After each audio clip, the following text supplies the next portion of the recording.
American သမ္မတလောင်း2ဦးစလုံးအဖို့အာရှနွယ်ဘွား American တွေရဲ့ဆန္ဒမဲအရေးပါပုံကို UCLA လို့ခေါ်တဲ့ Los Angeles University College အာရှ American လေ့လာရေးဌာနညွှန်ကြားရေးမှူး Don Nakanishi ကအခုလိုရှင်းပြပါတယ် They are concentrated in အခုခါတနိုင်ငံလုံးမှာအာရှနွယ်ဘွား American 15 သန်းနီးပါးရှိပါတယ်သူတို့ဟာရွေးကောက်ပွဲမှာအရေးပါတဲ့ California, New York, Texas, Virginia တို့လိုဒေသတွေမှာစုပြုံနေထိုင်ကြပါတယ်ကယ်လီဖိုးနီးယားနယ်မှာဆိုရင်အာရှနွယ်ဘွားဟာပြည်နယ်လူဦးရေရဲ့12%ရှိပြီး Westminster လိုမြို့မှာစုပြုံနေထိုင်ကြပါတယ်ဒီမြို့မှာဆိုရင်နိုင်ငံပြောင်းဝင်လာသူ9000လောက်ရှိတဲ့ရပ်ကွက်ကြီးတစ်ခုလည်းရှိနေပြီးအဲ့ဒီရပ်ကွက်ကို Little Saigon လို့ခေါ်ပါတယ်ပါတီနှစ်ခုစလုံးပွဲလမ်းသဘင်တွေစီတန်းလှည့်လည်မှုတွေမှာပါဝင်ပြီးမဲဆွယ်ခဲ့ကြပါတယ်စေတနာဝန်ထမ်းကူညီသူတွေကမဲဆွယ်ကြော်ညာတွေဖြန့်ဝေကြပါတယ်နိုင်ငံရေးသမားတွေလည်းစီတန်းလှည့်လည်ပွဲတွေမှာပါဝင်ခဲ့ကြပါတယ်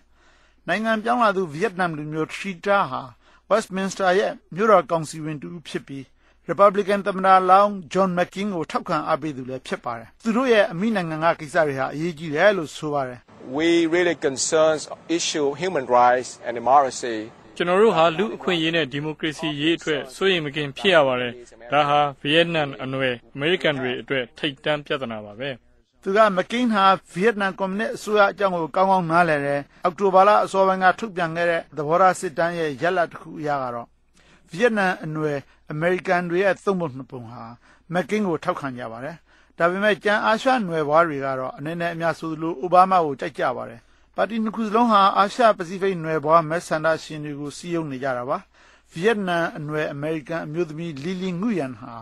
ဒီမိုကရက်အိုဘားမားကိုထောက်ခံပြီးကယ်လီဖိုးနီးယားပြည်နယ် Garden Grove မြို့ကဒေသခံဒီမိုကရက်အမတ်လောင်းတွေကိုပံ့ပိုးနေသူလည်းဖြစ်ပါတယ်မြို့နယ်ကြားဆန္ဒရှင်တွေသူတို့သဘောထားကိုအများသိအောင်ဖော်ထုတ်ပြသမှာဖြစ်တယ်လို့ဆိုပါတယ် You know, we have a small ethnic community groups here. တည့်တဲ့အတိုင်းပါပဲကျမတို့လိုမျိုးနယ်ကြားလူနည်းစုတွေကဟိုတစုဒီစုအကွဲကွဲပြားပြားနေထိုင်နေကြတာပါဒါကြောင့်မလို့သူတို့အားလုံးပါဝင်မဲပေးအောင်လုပ်ရတာအတော့ခက်ပါတယ်ရှင့်တခြားအာရှနွယ်ဘွားအမေရိကန်အဖွဲ့အစည်းတွေကလည်းပဲမျိုးနွယ်ကြားတွေထွက်ပြီးမဲပေးလာဖို့ကူညီဆောင်ရွက်နေကြပါတယ်အာရှနွယ်ဘွားအမေရိကန်အဖွဲ့အစည်းတစ်ခုက Lisa Tron ဟာမဲဆန္ဒရှင်တွေတယ်လီဖုန်းနဲ့ဆက်သွယ်မေးမြန်းလာတဲ့မျှကိုစေတနာဝန်ထမ်းကူညီဖြည့်ရှင်းပေးနေသူဖြစ်ပါတယ် about what to do if you want to vote by mail မဲပေးဖို့အကြောင်းချက်မရရှိရင်ဘာလုပ်ရမလဲအဲ့လိုမျိုးမေးခွန်းတွေကိုကျမတို့ကအင်္ဂလိပ်လိုရောတရုတ်မန်ဒရင်းဘာသာစကား Cantonese ဘာသာစကားတွေနဲ့ပြန်ပြီးတော့ဖြေကြားပေးရပါတယ် UCLA က Don Nakanishi ကတော့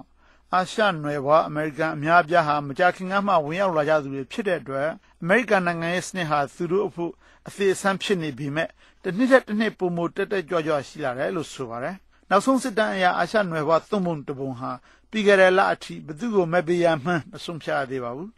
80%ကတော့စီးပွားရေးပြဿနာနဲ့ဒုတိယအနေနဲ့ဆိုရင်အီရတ်စစ်ပွဲကိုဦးစားပေးစဉ်းစားကြတယ်လို့ဆိုကြ